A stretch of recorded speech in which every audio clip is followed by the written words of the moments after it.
Welcome to SVG-TV News for Monday, June 20th, 2016. I'm Lafern Fraser with the details.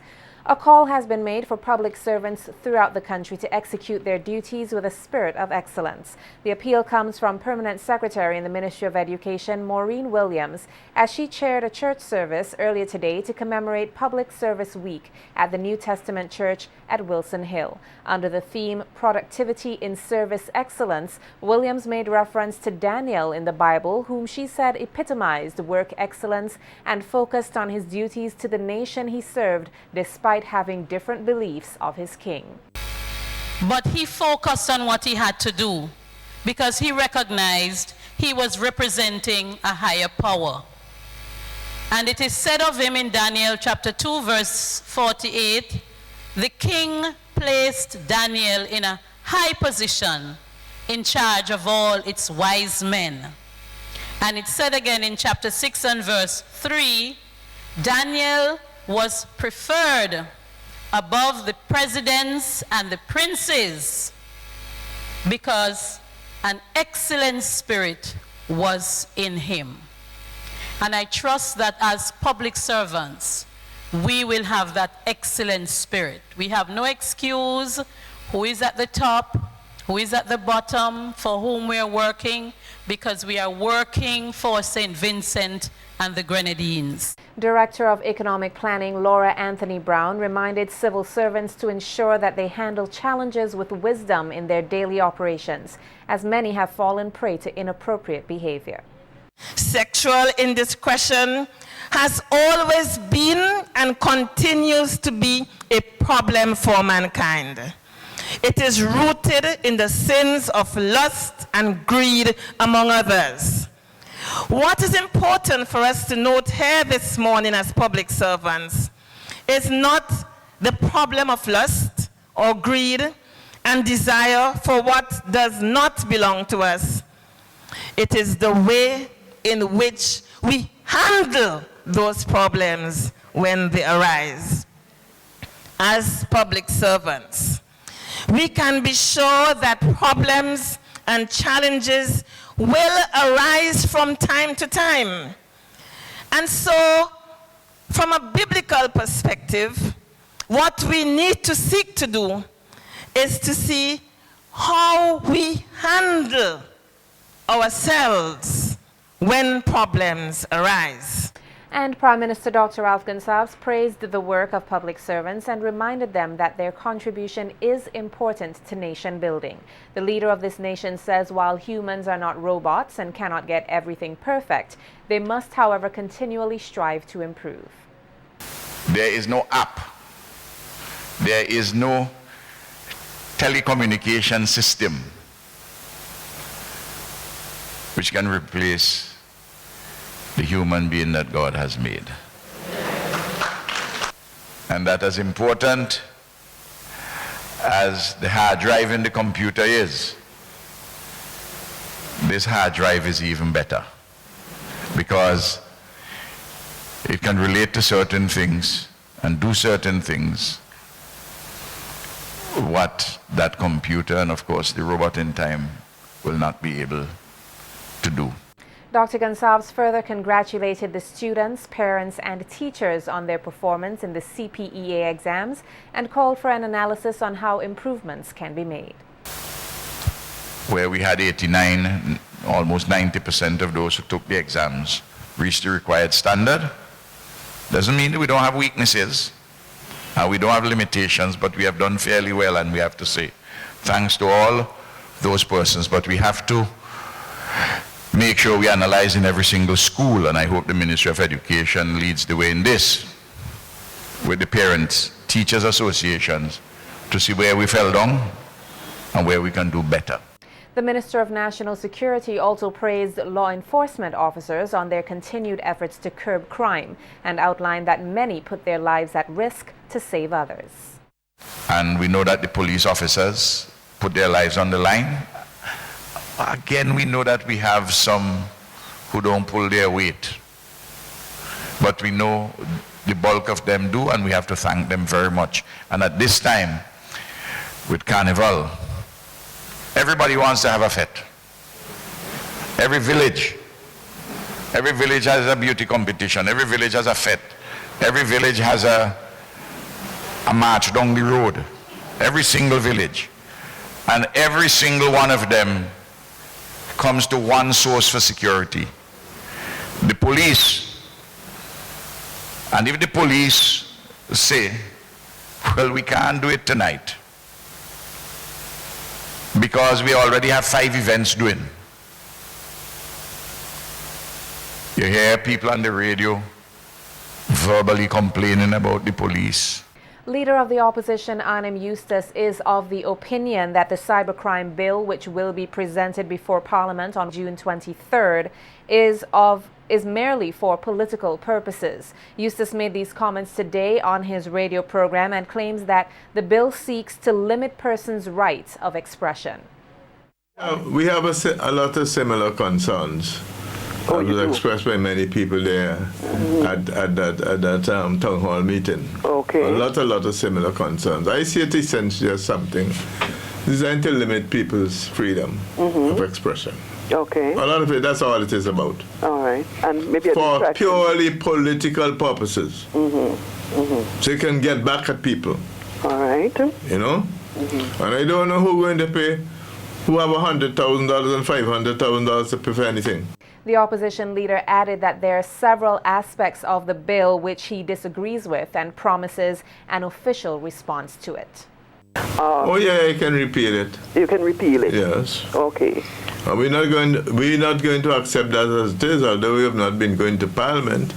We have our views on certain things, and there are a lot of things in that piece of legislation which we don't agree with. Okay. You know? So we'll take our decision and we'll announce our decision. All right. You know? Okay. Even after, if it's passed then? Even after. St. Vincent and the Grenadines was elected unopposed to serve on the United Nations Economic and Social Council for the period 2017 to 2019. This country was one of the 3 members endorsed by the Group of Latin America and the Caribbean, or GRULAC, who were seeking election on ECOSOC for this period.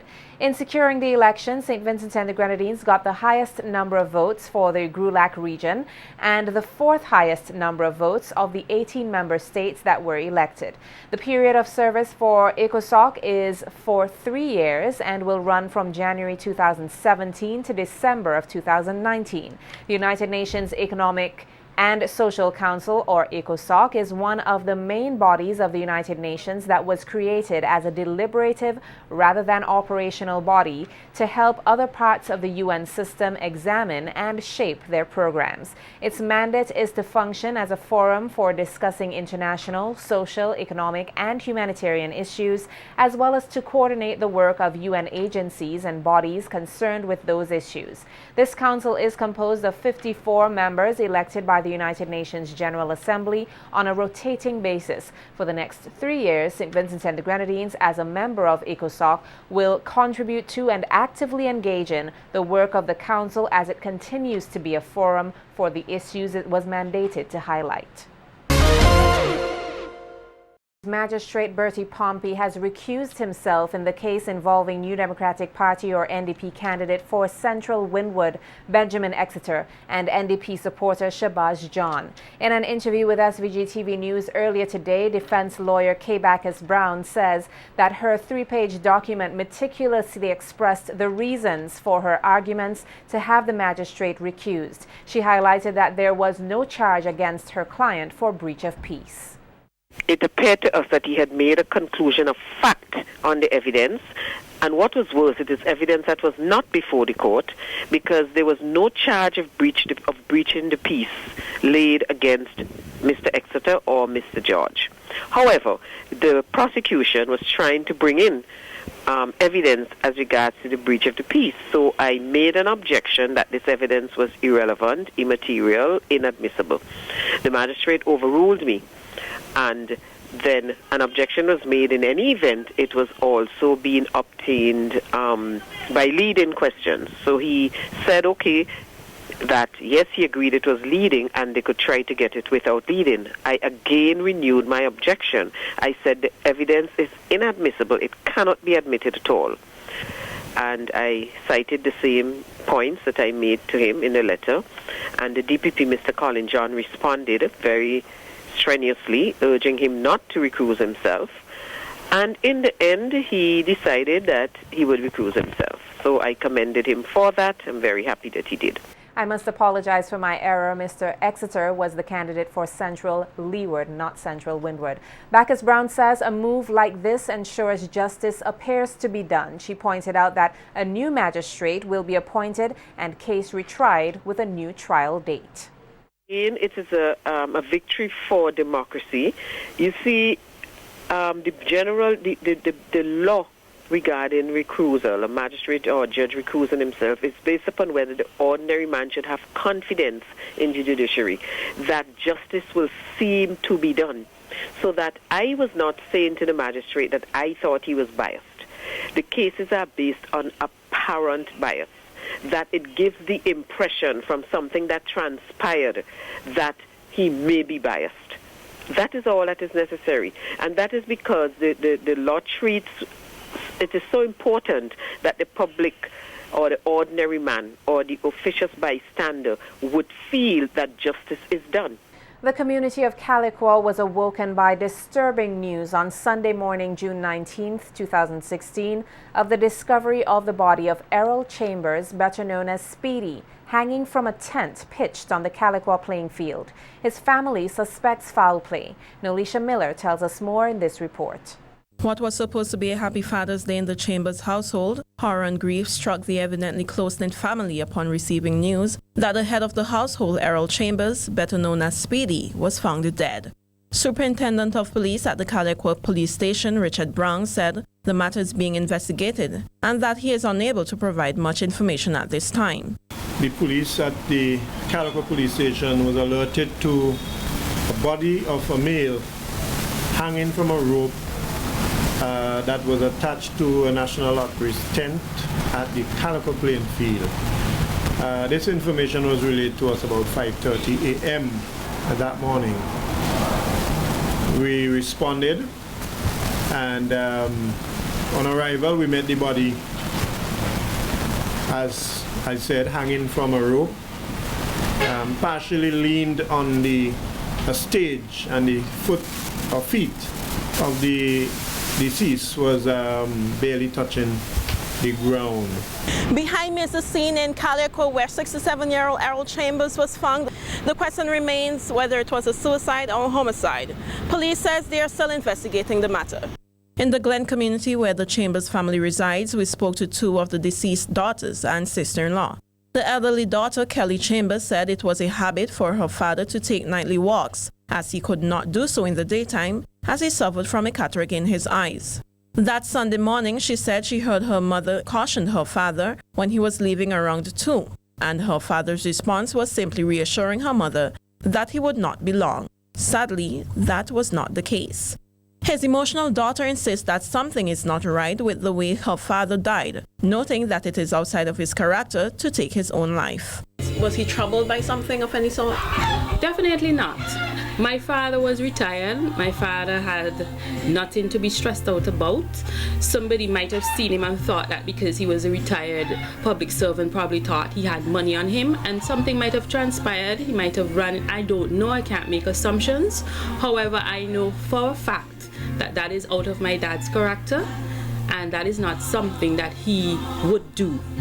That is something malicious happened, and I feel within myself as if, that was just staged. Whatever happened, and that was just staged. His foot was like 2 inches off the ground. Her younger sister, Anthony Chambers, host of Hits FM Powerhouse television program, said the circumstances surrounding her dad's death is also not sitting well with her. Just the way in which you see his body, you can tell that it looks very foul, in that it's his body is placed on the stage and his hands is on the stage. They lean and against his it. feet, his heels are off the grass, yes, 2 inches, but his toes are actually on the grass. She recalls she last spoke with her father on Saturday night, noting that he celebrated his birthday earlier this month. Meantime, sister-in-law Charmaine Frederick recalls her brother-in-law as being a humble person. We were unable to speak to the wife of the deceased, who was not home at the time. However, we were told that she is not taking the news of her husband's death well. Daughter Kelly Chambers is pleading for persons to come forward and assist the police if they have any information about her father's death. Nolisha Miller, The Evening News. Such a sad story. The Royal St. Vincent and the Grenadines Police Force held an exhibition on Friday, June 17, 2016, outside the Central Police Station to sensitize persons on the different operations of the organization, as well as steps that persons can take to protect themselves from becoming victims of scams, burglaries, etc. We hear more on the exhibition in this report. The Criminal Investigation Department is staying true to their word to take a firmer approach in its crime-fighting efforts. One way of doing so is by educating the public about their work and what law-abiding citizens can do to protect themselves, which was highlighted at an exhibition held on Friday, June 17th, outside the Central Police Station. Member of the Drug Squad unit, Ernie Chambers, said he is in full support of such initiative, as it alerts persons on what to look for where drugs are concerned. From my point of view, we sensitize people about what to look for. Because if you do not know drugs, somebody can give you drugs and you're not sure it's drugs, and especially women.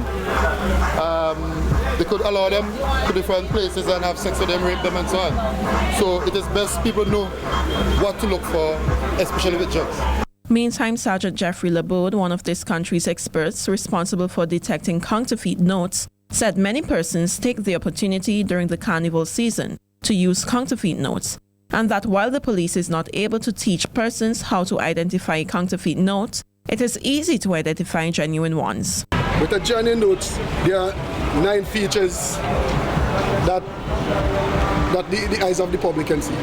First of all, we start with the electrotype, which is, if you look to the left-hand side, you would see the letters ECCB, the CCB, that's called the electrotype. Then you have the security threads, which are two threads in the middle of the notes. 2 threads. You have a solid one and a broken one.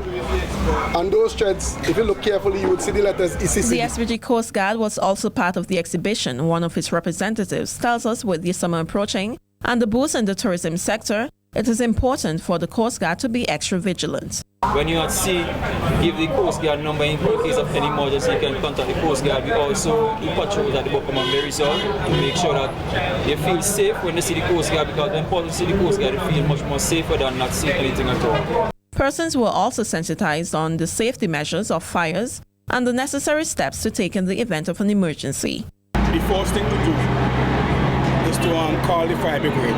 If there's an extinguisher close by and it's a small fire, don't just say it's a small fire, because fire extinguishers are basically for small fires and not huge fires. So you call the fire brigade and then you can use the extinguisher to extinguish the fire. The exhibition also saw presentations from Guardsman and Ace Hardware as they promoted their safety products and services. Nolisha Miller, The Evening News.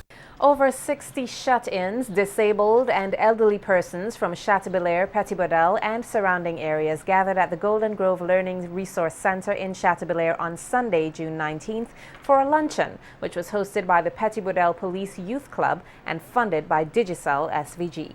Coordinator of the youth club, Corporal Mark Billy, said the event, which is the first of its kind for the club, was designed to show the targeted group that they are valued not only by their families but also by the persons in the wider community. Corporal Billy added that the exercise was also used to help the youth club members foster a greater appreciation of their individual lives by giving them a first-hand view of the different circumstances under which persons live. Moreover, the police corporal said that the luncheon was another way for the Petit-Bodel Police Youth Club to give back to the North Leeward community while teaching the youth to be kind and to show love, respect, and appreciation for the elderly. Corporal Billy described the event as a huge success and lauded Digicel SVG for its financial support, which made the event possible. The funding for Sunday's luncheon forms part of a collaborative effort between Digicel's Carnival Monday t-shirt band Temperature and Digicel Community Outreach Program, Digicel Corp, the arm of Digicel SVG that is focused specifically on giving back and enhancing the lives of Vincentians and also improving the environment in which they live and work. Digicel's country manager, John Gidhari, said the telecoms company prides itself on the development of the people it serves and welcomes every opportunity to give back to all Vincentians in very meaningful ways. Carnival Beat is coming right up.